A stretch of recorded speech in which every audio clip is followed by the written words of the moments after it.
Todos los países del planeta están endeudados. Estados Unidos suma 38 billones, Japón 9. El conjunto del mundo alcanza 315 billones, 3 veces la economía global.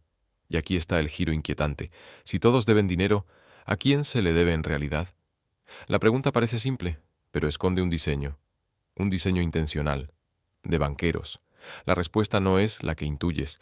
Si sigues el rastro de los acreedores y verificas quién sostiene realmente esos títulos, aflora una verdad incómoda. El planeta no le debe a un tercero externo, se debe a sí mismo. No fue casualidad ni accidente.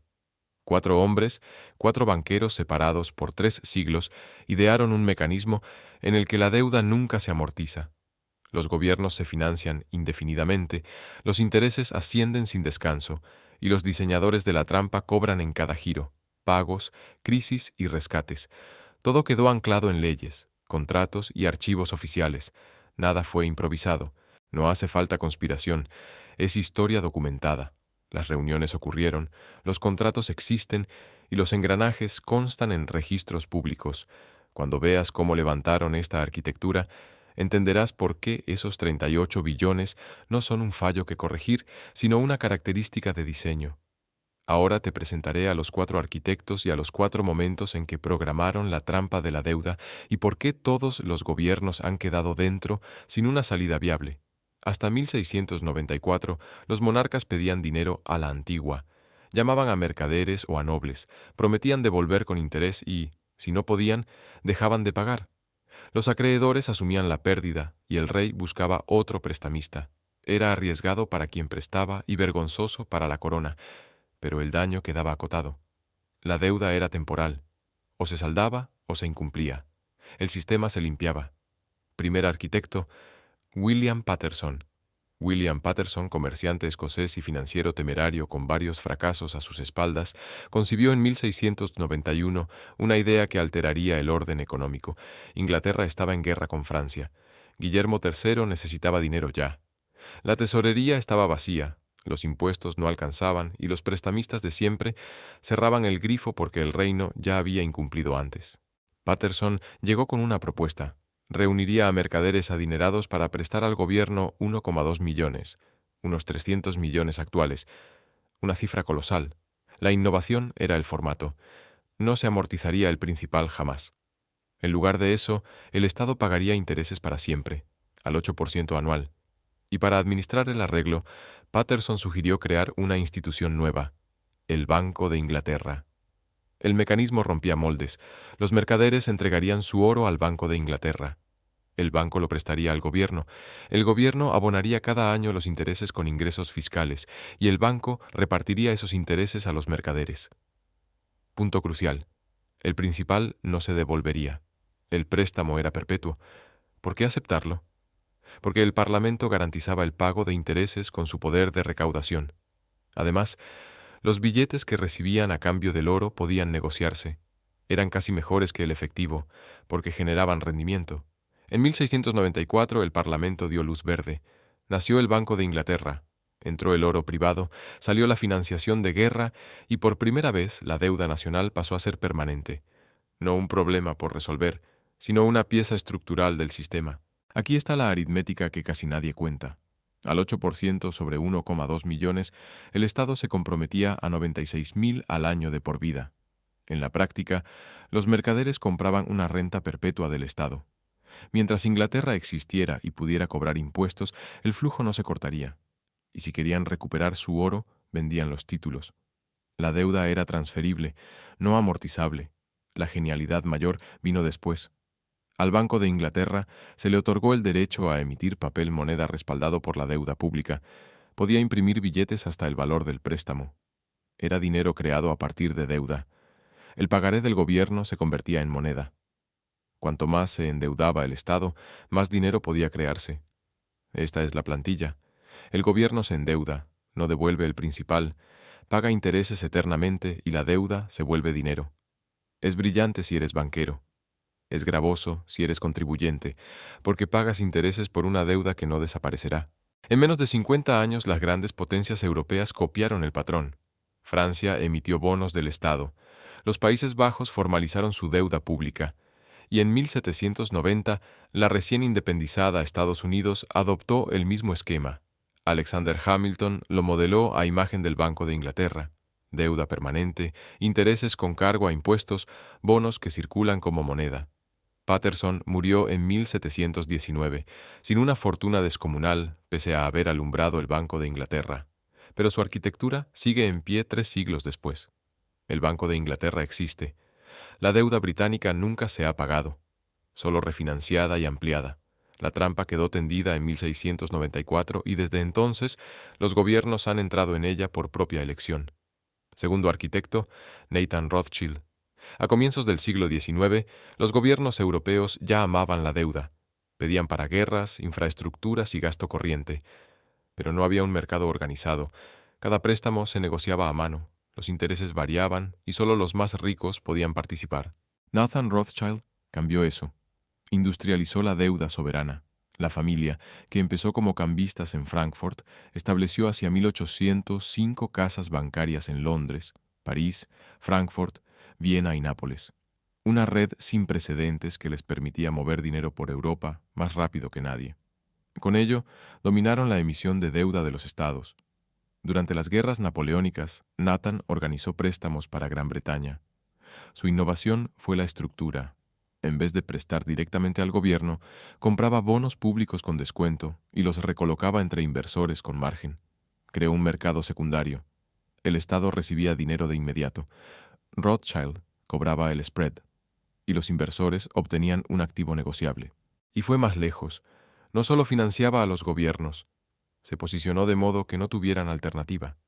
En 1815, en la batalla de Waterloo, Nathan supo de la derrota de Napoleón antes que nadie en Londres.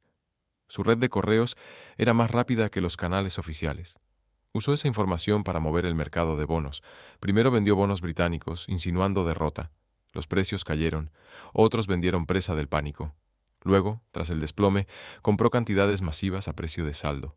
Al día siguiente, con la noticia de la victoria, los precios volaron. Ganó millones, no por insider en sentido moderno, sino por controlar la información y el tiempo. Así se fijó el modelo Rothschild: controlar la información, la emisión y el mercado. Hacia 1820 dominaban la deuda soberana europea. Si un gobierno quería prestarse, pasaba por ellos, porque controlaban la red de inversores. Tenían la distribución y ponían los términos, porque esto refuerza la trampa. Antes, un monarca podía negarse a pagar. Si incumplía, sus acreedores perdían y el sistema se reset. Rothschild hizo la deuda global y entrelazada. Un bono británico podía estar en manos de un inversor francés que se lo vendió a un banco alemán que lo usó como colateral para un aristócrata austríaco. El entramado se volvió tan complejo que dejar de pagar ya no era decir no a un acreedor, era colapsar una red financiera internacional. Los gobiernos quedaron atrapados. Tenían que seguir pagando e incluso endeudarse más para abonar intereses de deudas antiguas. La trampa ya no era solo permanente, era inescapable. La riqueza de los Rothschild tocó techo a mediados del XIX. Fueron la familia más rica del mundo, más que cualquier rey. Toda esa riqueza venía de una fuente: intereses de deuda soberana. No producían bienes, prestaban a gobiernos y cobraban intereses para siempre. Tercer arquitecto, J. P. Morgan. En 1900, Estados Unidos ya era una potencia económica, pero su sistema financiero era rudimentario. Bancos atomizados, oferta monetaria ligada al oro, sin mecanismo central para gestionar deuda. J. P. Morgan lo arregló, no por el bien público, sino para proteger su imperio. En 1907 estalló un pánico financiero. Se hundieron las bolsas, quebraron bancos y la economía se paralizó. Morgan organizó personalmente un rescate, reunió a los grandes banqueros de Nueva York en su biblioteca, cerró las puertas y los obligó a poner dinero propio para estabilizar bancos en apuros. Funcionó. El pánico cesó y Morgan se convirtió en el banquero central de facto de América, pero tenía 70 años. Sabía que no podría repetirlo. Así que Morgan y sus asociados, los banqueros más poderosos del país, diseñaron una solución permanente. Necesitaban un banco central.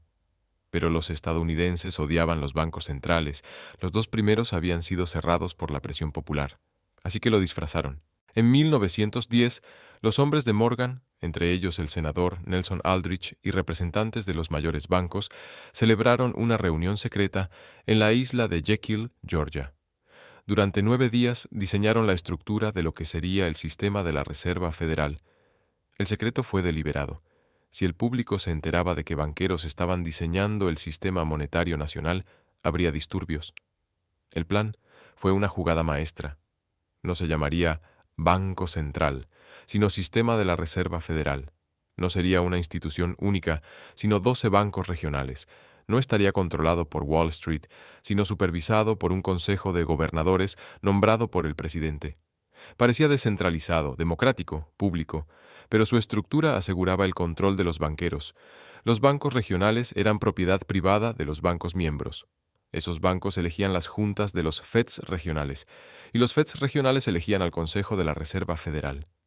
El gobierno nombraba a algunos, pero el control real seguía en manos del sector. Y el poder clave, crear dinero y comprar deuda pública, se otorgó al Fed de Nueva York, controlado por los grandes bancos de Wall Street, los bancos de Morgan. La ley de la Reserva Federal se aprobó en diciembre de 1913, en parte porque muchos congresistas no entendían del todo lo que votaban, y de inmediato la trampa se amplió. Ahora el gobierno no solo pedía a bancos, pedía a la Reserva Federal, que podía crear dinero para comprar bonos, demanda ilimitada para la deuda pública. Importa por esto, antes de la Fed había límite a cuánto podía endeudarse el gobierno. Los bancos tenían dinero finito para prestar. La Fed puede crear dinero comprando bonos del Tesoro. El gobierno emite un bono, la Fed lo compra con dinero recién creado, el gobierno gasta ese dinero y la deuda pasa al balance de la Fed, respaldada solo por la promesa de que los contribuyentes pagarán intereses para siempre. Este es el mecanismo que habilita la deuda infinita. La Fed asegura que siempre hay comprador. El gobierno nunca tiene que dejar de endeudarse, puede renovar la deuda indefinidamente, porque la Fed siempre la absorberá, y los intereses fluyen de los contribuyentes a los bancos que poseen el sistema de la Reserva Federal. Morgan murió en 1913, el mismo año en que nació la Fed. Su legado es la estructura que hace posibles los 38 billones actuales de deuda de Estados Unidos. Sin la Fed, el mercado no sostendría esa escala. Con la Fed como comprador de último recurso, no hay límite. La trampa se volvió infinita. Cuarto arquitecto, Paul Volcker. Para los años 70, la trampa de Patterson, Rothschild y Morgan funcionaba globalmente. Las naciones desarrolladas pedían, refinanciaban y pagaban intereses, pero en el mundo en desarrollo era distinto. Pedían para infraestructuras y muchas no podían seguir el ritmo de los pagos. La trampa se acercaba a su límite, hasta que Paul Volcker la hizo permanente. Volcker fue presidente de la Fed entre 1979 y 1987. Tenía un problema. La inflación superaba el 10%, la credibilidad de Estados Unidos se erosionaba y el mundo perdía fe en el dólar. Necesitaba frenar la inflación aunque provocara recesión. En 1979 elevó drásticamente los tipos. El Federal Funds Rate saltó del 11% al 20%, el más alto de la historia. La inflación cedió, sí, pero hubo otro efecto. Los países en desarrollo habían pedido miles de millones en dólares en los 70, con tipos bajos. Ahora tocaba pagar con tipos triplicados. México debía 80.000 millones, Brasil 60.000 millones, Argentina 40.000 millones. No podían pagar. Los intereses superaban sus ingresos por exportaciones. En agosto de 1982, México anunció que no podía cumplir. Default. Debería haber detonado un colapso financiero global. Los bancos estadounidenses habían prestado la mayor parte. Si México impagaba, Citibank, Bank of America, Chase Manhattan sufrirían pérdidas masivas. Algunos caerían. El sistema estaba en riesgo. Volcker podía haber dejado que el mercado depurara. Bancos asumen pérdidas, se limpia el sistema. No lo hizo. Orquestó un rescate vía el Fondo Monetario Internacional. El FMI prestaría a México, Brasil, Argentina y otros lo suficiente para que siguieran pagando intereses a los bancos norteamericanos. Esos préstamos, llamados de ajuste estructural, venían con condiciones durísimas: recortes de gasto, privatizaciones, apertura a inversión extranjera, devaluaciones. En resumen, ceder soberanía económica a cambio de dinero para seguir pagando intereses. Clave: los préstamos del FMI no reducían la deuda, solo la rollovereaban, la hacían manejable, pero perpetua. Esta es la innovación de Volcker.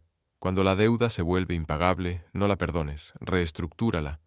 Presta lo justo para mantener el flujo de intereses y extrae concesiones políticas y económicas. La trampa dejó de ser solo financiera, se volvió herramienta de control. Países que no podían pagar se veían forzados a abrir sus economías, vender activos y someter su política económica a cambio del privilegio de permanecer endeudados. El patrón se repite desde hace 40 años. Grecia en 2010, Argentina en 2001, Sri Lanka en 2022. Siempre lo mismo. Préstamos del FMI para seguir pagando intereses, austeridad impuesta, soberanía sacrificada y la deuda nunca eliminada, solo reestructurada y hecha perpetua. Volcker murió en 2019. Su legado es el mecanismo que garantiza que la trampa sea global e inescapable. Incluso cuando un país no puede pagar, no se le permite quebrar. Se le refinancia en endeudamiento permanente y los intereses siguen fluyendo a los mismos acreedores. Los mismos bancos, las mismas instituciones, el mismo sistema que Patterson creó en 1694. Empieza con el modelo de Patterson. El gobierno se endeuda, paga intereses para siempre, no amortiza el principal. Añade la innovación de Rothschild. Haz la deuda negociable globalmente para que no sea un solo acreedor, sino una red. El default se vuelve sistémico. Suma el mecanismo de Morgan. Un banco central que crea dinero para comprar deuda pública, demanda ilimitada para bonos estatales, incluye la trampa de Volcker. Cuando no pueden pagar, reestructura en lugar de perdonar, mantén el flujo de intereses. El resultado es lo que tenemos hoy. 315 billones de deuda global, pública, corporativa y de los hogares. Nada de eso se va a pagar. Todo paga intereses, todo está conectado por el sistema financiero. Un impago en cualquier parte amenaza con colapsar todas las partes. ¿Quién debe y a quién se paga? El gobierno de Estados Unidos emite 38 billones en deuda. ¿Quién la posee?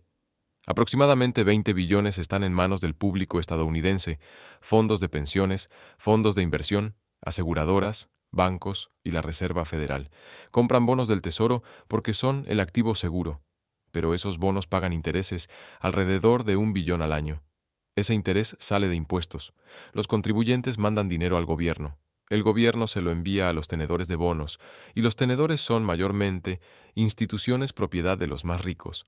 Es una transferencia de los trabajadores al capital, cada año, para siempre. Los otros 18 billones se deben al propio gobierno, el Fondo Fiduciario de la Seguridad Social, el de Medicare. El gobierno tomó dinero de esos programas y lo gastó. Ahora se lo debe a sí mismo, pero en última instancia a los contribuyentes. Cuando la Seguridad Social necesite rescatar esos bonos, el gobierno tendrá que subir impuestos o endeudarse más para pagar. Es un juego de manos, pero el interés fluye. Pase lo que pase. Escálalo al mundo. Japón debe 9 billones, en su mayoría a instituciones japonesas y al Banco de Japón. Europa debe 14 billones, en su mayoría a bancos europeos y al BCE. China sostiene una elevada deuda interna en bancos estatales. Todos corren el mismo sistema y todos están interconectados. Japón posee treasuries estadounidenses. Estados Unidos sostiene deuda europea vía el FMI. Europa posee deudas de países en desarrollo a través del Banco Mundial. Es circular. Todos deben a todos, y los intereses fluyen hacia arriba, a las instituciones que gestionan la deuda. ¿Por qué no puede terminar? Si Estados Unidos pagara sus 38 billones, la oferta monetaria colapsaría, porque los dólares se crean cuando el gobierno se endeuda. Si amortizara la deuda, esos dólares desaparecerían. Deflación, depresión, colapso económico. Así que el gobierno no puede pagarla. Tiene que seguir emitiendo, renovando y pagando intereses. Lo mismo a escala global. Si todos los gobiernos saldaran su deuda, la oferta mundial de dinero se encogería en 2/3. No habría liquidez suficiente para comerciar. El sistema se atascaría. La deuda no es un error. Es estructural. Es necesaria por diseño. ¿Quién se beneficia? Las instituciones que poseen la deuda. BlackRock, Vanguard, State Street, Fidelity. Gestores de decenas de billones. Compran deuda pública con el dinero de otros. Pensiones, jubilaciones, primas de seguros y cobran el interés. Alrededor de 1 billón al año solo de la deuda de Estados Unidos, más los intereses de Japón, Europa, etc. Ese billón anual fluye de contribuyentes a tenedores de bonos. Es la mayor transferencia de riqueza de la historia, continua, estructural e invisible para la mayoría, porque no se llama impuesto, se llama servicio de la deuda, pero el mecanismo es el mismo. Trabajadores pagan, instituciones cobran y la deuda no disminuye. La verdad incómoda. Los cuatro arquitectos no conspiraron entre sí. Vivieron en siglos distintos, pero cada uno resolvió un problema de un modo que benefició a los banqueros, y cada solución se apoyó en la anterior. Patterson hizo la deuda permanente en 1694, Rothschild la hizo global hacia 1815, Morgan la hizo infinita en 1913, Volcker la hizo inescapable en 1982. Juntos construyeron un sistema en que los gobiernos se endeudan para siempre y pagan intereses eternamente. Quienes controlan los bonos, administran la deuda y cobran los intereses son los beneficiarios últimos, no los gobiernos, no los contribuyentes, las instituciones financieras. Y aquí está la verdad final. 38 billones no son una crisis para ellos, son un modelo de negocio. Cada dólar de deuda es un activo en el balance de alguien. Paga interés, sirve de colateral para más endeudamiento, y mientras se mantenga la confianza, mientras la gente crea que el gobierno pagará intereses, aunque jamás amortice el principal, el sistema funciona. La trampa de la deuda está completa. Escapar no es posible sin derribar todo el sistema financiero. 4 arquitectos, 3 siglos, un sistema. Y todos en la Tierra estamos ahora dentro. Si esto cambió tu forma de ver la deuda pública, si por fin entiendes que esos 38 billones no son un accidente ni un error, sino el sistema funcionando como se concibió, entonces estás empezando a ver cómo opera el poder. Suscríbete si quieres entender cómo se construyó la máquina y quién la maneja, porque esto no te lo enseñarán en la escuela, te enseñarán que la deuda es un problema a resolver. Los arquitectos sabían algo distinto. La deuda no es un problema, es el cimiento, y el interés es el alquiler que pagamos por vivir en su mundo.